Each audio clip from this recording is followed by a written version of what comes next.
Hi guys, welcome to Hadoop tutorials. In this video I'll show you how you can install Hive on HDP platform. Hive is a SQL client layer residing on top of Hadoop file system, which helps to read-write data in HDFS in a database and table format. I assume that you have followed instructions from part 1 on how to install Hadoop on single node cluster. If not, then you should follow part 1 to install HDFS first, and then you can come back and install Hive. So I have my Google Cloud machines running. So here is the master node and the data node. So we will be installing it here, and I have my HDFS running as well. So let's get started. So first step is we need to go and get the latest version of Hive. So we will visit the Hive downloads link.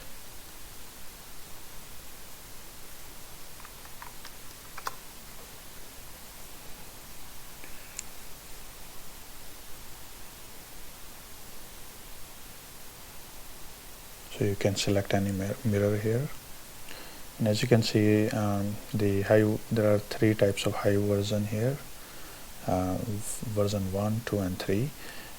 What you should keep in mind that when you install a Hive version, make sure that the major version like 3, 2 or 1 is matching with your Hadoop version. So if you have installed Hadoop version 3, then you should install Hive version 3. If you have installed Hadoop version 2, let's say 2.7 or 2.8, then follow this link here. The reason is the compatibility issues. So if you install different version of Hive other than the major version of Hadoop, then you might run into a lot of errors. So I suggest follow the same version as Hadoop. So I have version 3.1, Hadoop version 3.1.4. So I'm going to select version 3.1.2 here for Hive, because that's the latest stable version. So we need to get the latest binary file. So I'll get this file here, copy link, and then as usual we'll go to our downloads folder, and then we will get the latest version of Hive. So use wget command to download the file.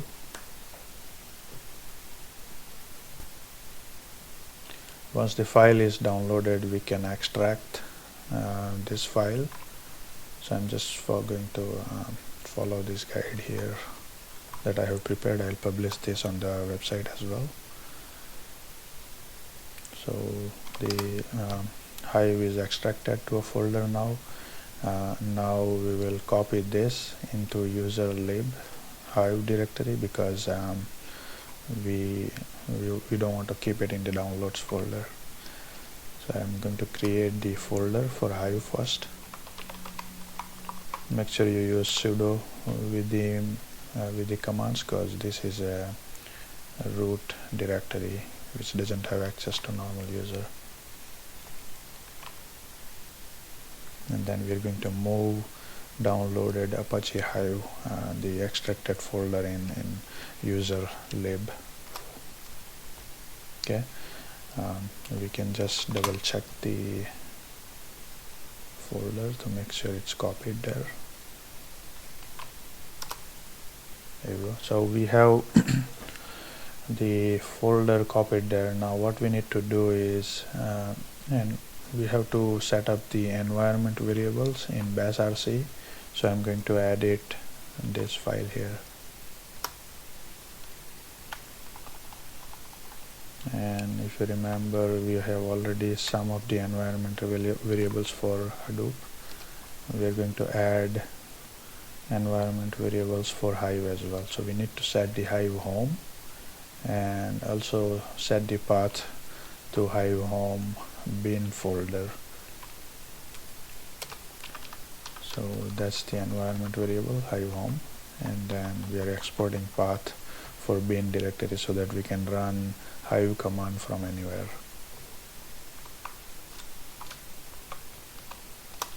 And then once it's saved, we need to resource this file to reload all the environment variables again.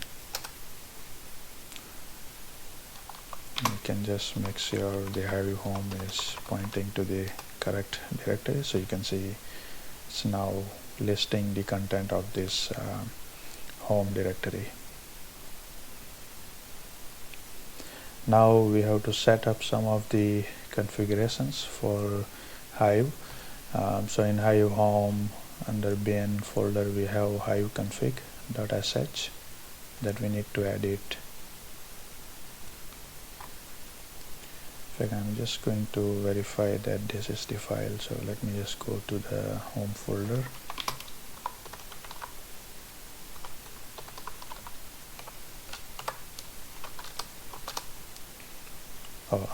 Actually I think this path is wrong here. It should be conf, so it should, the configuration folder for Hive is this. So we should go in this particular folder and then edit the Hive config. I'll just show you the list up, so you can see some of the configurations for Hive is given here as templates. So what we should do is we can just rename this template and add whatever configurations we want. I think even this file name here is wrong, so I should change this to Hive env, Hive environment. So this file here. So I'm just going to rename this template file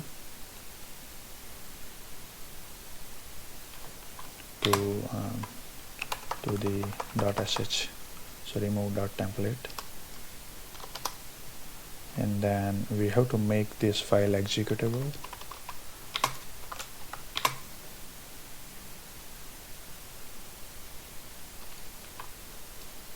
So I'm going to do the change mode +X. So now this file is green, that means it's executable now. Maybe I should update my notes.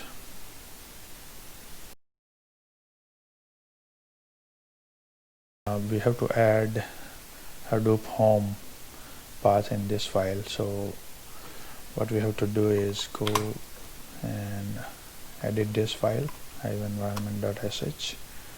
Now this is the template that comes with the default Hive installation.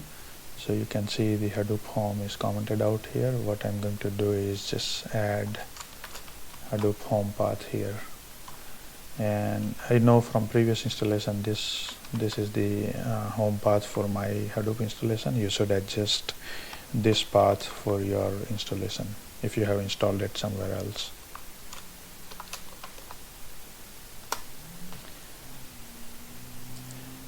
And now to support Hive, we need to create certain directories for Hive in HDFS.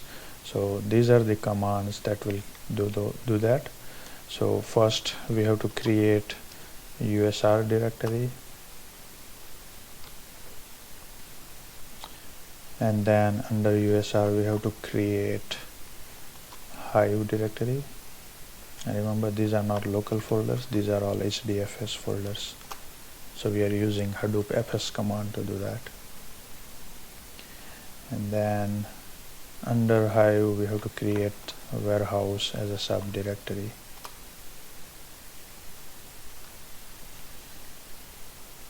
And also make sure there is a temp directory in HDFS. The reason is I think there are certain temporary files that are created by Hive for some operations. As you can see, this TMP usually already exists, so we don't really need to create it, but I have created just in case. And then we will have to give the global write access to this directory. Otherwise Hive will have problem accessing this. So to change the permissions, we use G plus W, that means global write permission. And then the next step is we have to set the Hive environment variables. So again, we are already in the conf directory. So we go to the conf, and then okay, so I have these steps where I'm setting the Hadoop home. So I think that step there was a repeat. So maybe we should just remove that.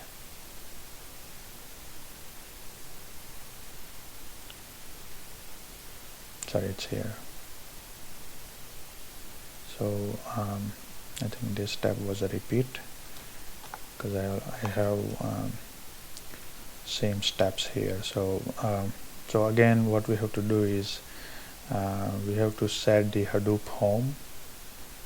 That's what we did, and then we have to also set Hadoop heap size. I believe this may not be needed. There is some default size that it may use, but we will set it in this case. And then we have to set Hive configuration directory path, and then the Java home path, and then the yarn home path, because these environment variables will be used by Hive at the runtime. So let's edit this file again.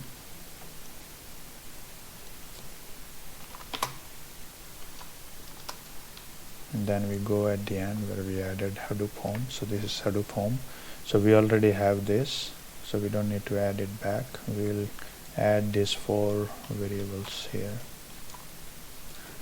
and then make sure you adjust your paths as per your installation. If you have same directory structure, then you don't need to change, but you might have a different version, then you may have to change the path here. Same way for Java home, make sure your Java is installed here in this path. If not, then you may have to change or adjust this path. For yarn home, I already have Hadoop yarn home variable, environment variable set in my bash RC. So I'm just reusing it here, so I don't have to type in the whole path again. And then we save this file, exit from there, and then we have to make Hive environment executable, which we already did previously, so we don't need to do it. We'll just make sure it's green. Yeah, so it's this is already fine now. Now the other step, this is an optional step, but I find we can do this to have less logging. The default logging is too much for Hive, so what happens is it displays too many messages when it's starting. So in the configuration directory, if you see these 2 files, Hive log4j, log4j2.properties.template, this file we can rename to properties, and we can add our own properties to have less debugging information. And same way for Hive executable, there is a log4j file which we need to change. So I'll just go ahead and do that. Again, make sure for your installation you may have a different name for log4j, then you may have to adjust this command accordingly. For me is same name, so I don't need to adjust it. So now what we have to do is we will go into these files. So we have renamed those templates to the main file .properties. So what we did here is we removed this .template extension. Now we will edit this file, and then we will adjust the logging level. So if you see here, status equal to info, this is the logging level, that's the default. So info means it's going to show all the logging messages. So I'm going to change this to error only, so I don't want to see all the info or warning messages. I will just see the error message. I just want to see error messages to have less logging. So I have changed this to error. Same way we will have to do for one more Hive executable log4j properties.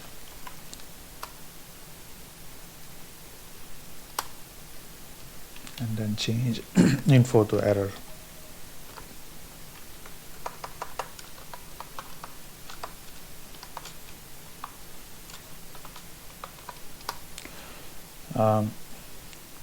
Next step is the class path property in MapReduce site.xml. This step may not be necessary for your installation, but for me this was causing an issue, an error, that it couldn't find the Hadoop libraries. So I'll show you in a minute what I mean. So let's edit MapReduce site.xml. In this XML file, so this is the Hadoop configuration, not the Hive, right? So this configuration has, if you don't add this, what it does is it looks for the Hadoop libraries in the default paths, and what happened in my case during the previous installation, it couldn't find those jar files or the library files. So I had to do this manually and give the absolute path. Again, when I used all these environment variables, it didn't work. So I had to give the absolute path for all those jar files. So if you see all these directories, they are containing a lot of Hadoop jar files that are needed at the runtime for Hive, and somehow Hive is looking at this configuration. So this is why this step is necessary. So I have I'm going to add it here, right? So let's save this and exit out from there. Now the next configuration is Hive site. So under conf folder, so we are already there. We'll just take a look. So I think we can create this Hive site as a new file. There is a template here which is hive default.xml. It's the same Hive site template, but instead of using that, I'm just creating my own XML file. You can use the template too, but it has a lot of configurations which we don't need. We can use the default configurations. Now here, let's just copy this, then I'll explain. Okay, so in this configuration, what I did here is I'm giving the connection URL for Hive. This is for the Metastore. Metastore is used internally by Hive to store the table information. And the default Metastore for Hive is Derby database, which is what it's showing here, right? So JDBC Derby, and then what I want to do is I want to use this file here. Sorry, this is a folder, not file, but this is like a database. It's more like a local database which is residing in this particular folder. And what will happen is in the next few steps we will create this database, and then we will create the tables for Hive. So let's save this and make sure this path is an absolute path. The default XML or Hive site XML comes without this absolute path, and what I found is it causes problems or errors later on when you try to run Hive from different directories. We could be running Hive from anywhere, like from the home directory or from the downloads directory. What happens is at that time it's looking for this Metastore in that path and it cannot find it. So this is why it throws some errors. think I made a mistake here. I probably dragged something on this side. I'm going to exit out and recreate this file.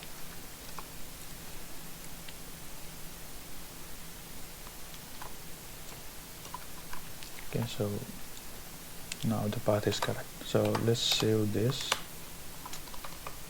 and exit out. I have a step here says that if metastore directory exists from previous installation, then delete it to avoid errors. What happens is sometimes your Hive installation may have failed in the past, and then you may already have this directory. Then you should delete it first to have a clean installation. Basically, it's talking about this folder. So, well, I have this tab, but we don't really need it because I didn't, on this instance, I didn't really reinstall it. So anyway, I have deleted just in case. The next step is we have to initiate the schema for Derby database that we just gave in the configuration. So what this will do is it will create that Derby database, and then it will initiate the schema for Derby database, or it will create the empty tables that Hive will use later on to store all the metadata.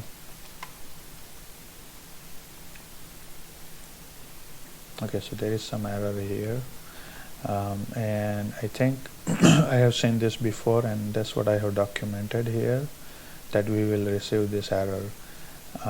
So I don't know, this is the issue with their default installation that comes from the Apache site.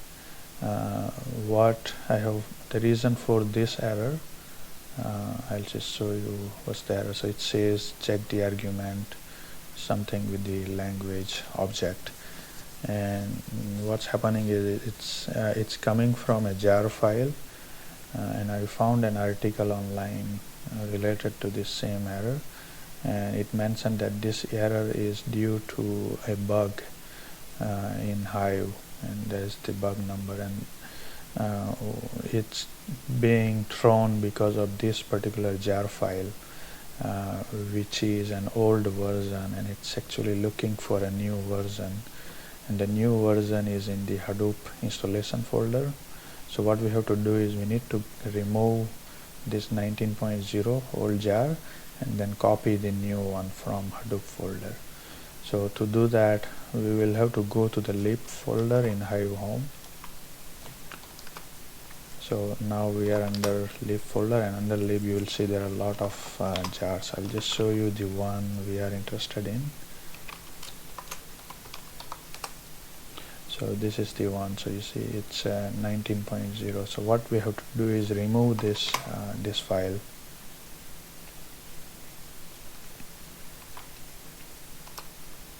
Right, so now the old version is gone, no longer there.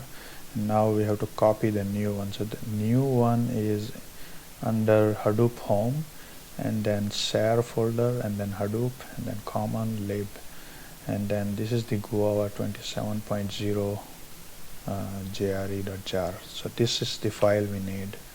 So we are going to copy it here. Okay.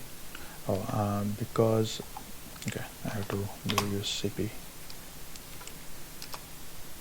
Okay, so if I try to list Guava again, it should be 27.0. So that's the new version. Right, so now we will try the same command again to initiate schema for Derby database, and it should work.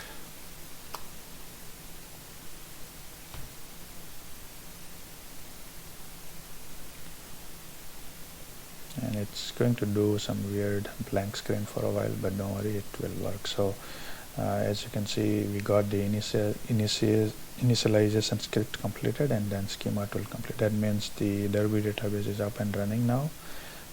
Now I think all the steps are completed, so we can try running Hive. Okay, I'm going to start Hive now by running Hive command.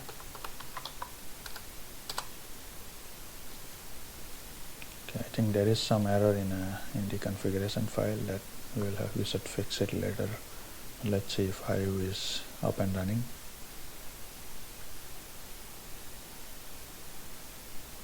Okay, so Hive prompt is here. That means it's running now. So let's try show tables command to see if it works. Okay, so there is some error, and it's complaining about mismatched token exception. I think the command is wrong. I probably should be tables, show tables. Okay, so it does work now. Okay, the other thing I wanted to mention here is you might run into this error here, failed semantic exception for Hive. For the Hive exception, it says unable to instantiate the meta store or metadata. This does happen sometimes, especially with Derby database, because I think for some reason it does corrupt the Derby database. I'm not exactly sure why it happens, but it does happen. In that case, what you should do is you should quit from Hive and then run the schema tool again with these commands: upgrade schema and then db type Derby. This command is actually to upgrade the schema for the new version of Hive, but then even though you are not upgrading, what it does is it fixes the corruption in database. So just keep that in mind. Now what we'll do is let's create our first Hive table. So I already have some create table commands here. I'm going to just use it. So I'm just creating an employee table. Okay, so the table is created. Now we can again run show tables to see if it's created. As you can see, it's created now. Now keep in mind that this table is created, but it's not in HDFS yet because we have not inserted any data. So right now this table is only in the meta store or metadata of Hive, which is that Derby database that we created. Okay, so let's insert new record. So I'm just going to create a new record using this command here, insert into employee. Then I have some test values here. Now this is the time when it's going to start a Hadoop MapReduce job to insert values in HDFS. So in the Hive warehouse directory that we created in previous steps, it will create some file for employee.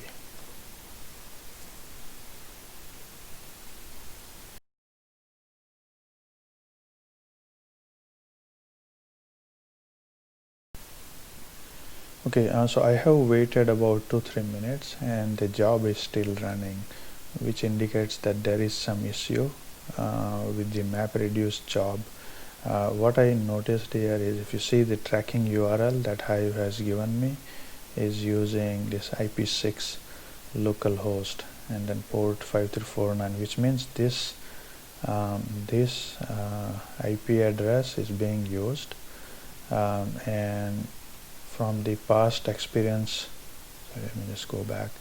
What I know that this might happen if this is pointing to 127.0.0.1 address, and the reason is this service is started on this port, but it's actually bound to the internal IP address and not to the localhost IP or 127.0.0.1 address.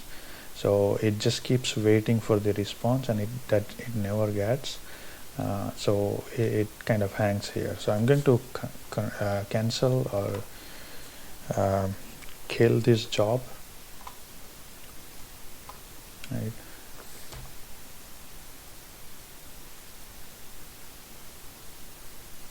And then now what I'm going to do is I'm going to look at my host file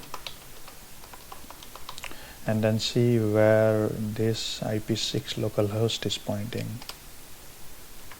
So as you can see, this is IP6 localhost entry in host file. If I ping this,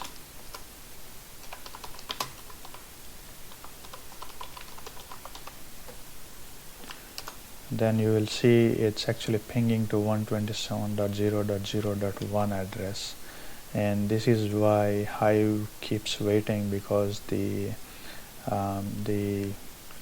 Hadoop service is not running on that on this address. It's running on the internal IP, which is 10.0.0.15.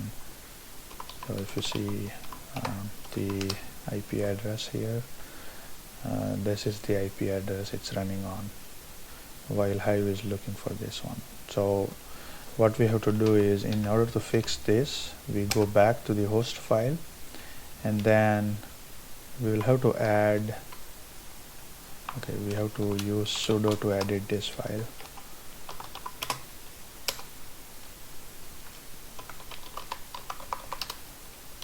Then we will add this address here,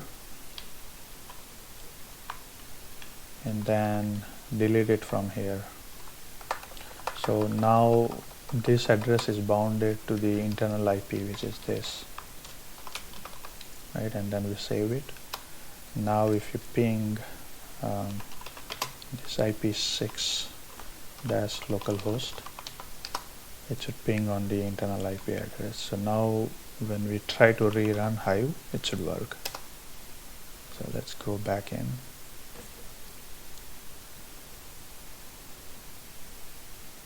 We have to fix this as well in the Hive environment. Okay, let's see. So Hive prompt is here. So now we will again try to insert record and see if MapReduce job works this time.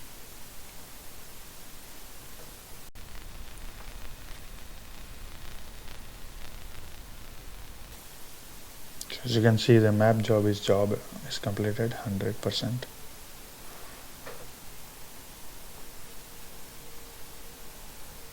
Now it's running reduce. So reduce is completed as well. So now the record is inserted in the table. We will just check if record is inserted fine.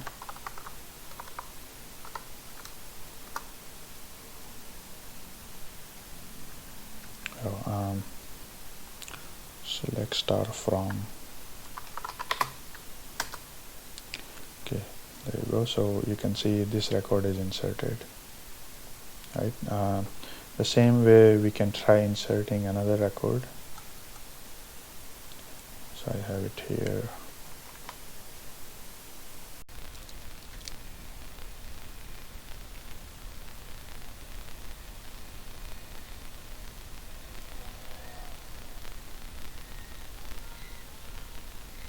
So now the second record is inserted as well. We will just verify. Okay. So same way you can keep inserting more records, but one more thing I want to show here is you can change. Okay, I have some steps here to show the content of the warehouse after we insert records, but let's do that later. The other thing I wanted to show here is you can run this Hive in local mode as well. So what you can do is you can set local auto mode to true. What this does is, when you insert a record, it's going to run the MapReduce job locally. So when you have single node setup, this makes the MapReduce job faster. So now if you try and insert a new record, let's say I'm going to insert this third. Now it's running this job locally. So you see the response time is very quick. Okay, so that's one more thing. Now I'm going to just quit from Hive, and then use this semicolon. And then I just wanted to show you the content of the Hive warehouse directory. I have it somewhere here.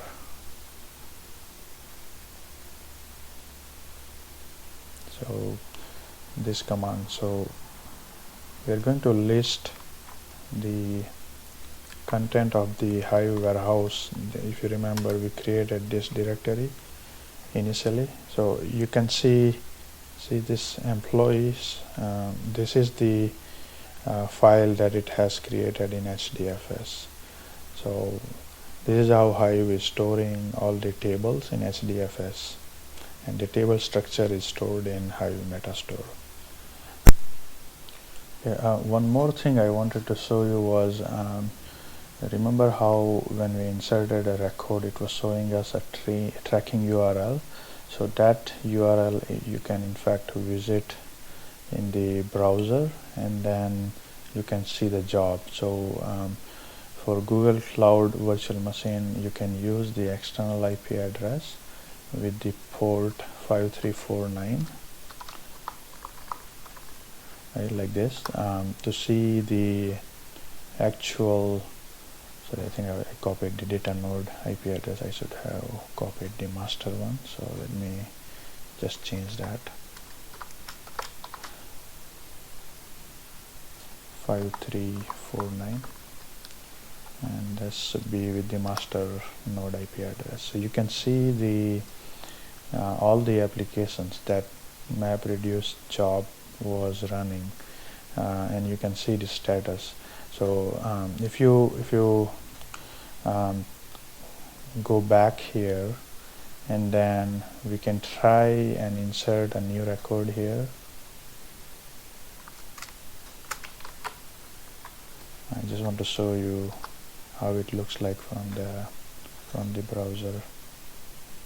So now it's running this job. So if you come back here and then refresh this page, you can see the state of the currently running job, and you can see this is the query it's running, and then you can see the state of the job, right? So if I keep refreshing, now it says it's running, right? So once it's finished, it will say finished and succeeded. These are all the previous jobs that we did, so you can see all the previous queries that we ran,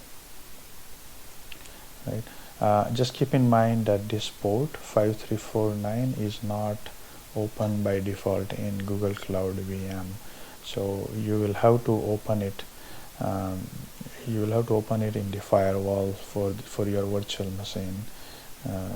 You can just search online on how to open the firewall. Just quickly, maybe I'll show you. So it's in the VPC network. So if you go here, in VPC network, you have to go to firewall, and then you need to create a new firewall rule. I have created a general rule for all the Hadoop ports. So you can see I'm opening 5349, 5249, 7180, and 8081. These are all Hadoop internal ports, right? So, and then you can use, once you create it, you can use these tags to bind it to your virtual machine. So if you go back in the VM,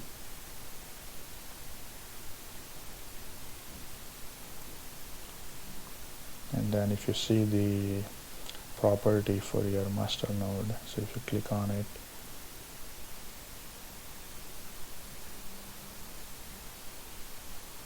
as you can see, this record is inserted, and the job is showing succeeded here. Okay, so if you go into the VM properties, and if you look at the network tags somewhere here, yeah, so here, so you can see this tag is attached here. That means we have opened all those ports that are defined in firewall. So I think that's pretty much it for Hive installation. Thank you.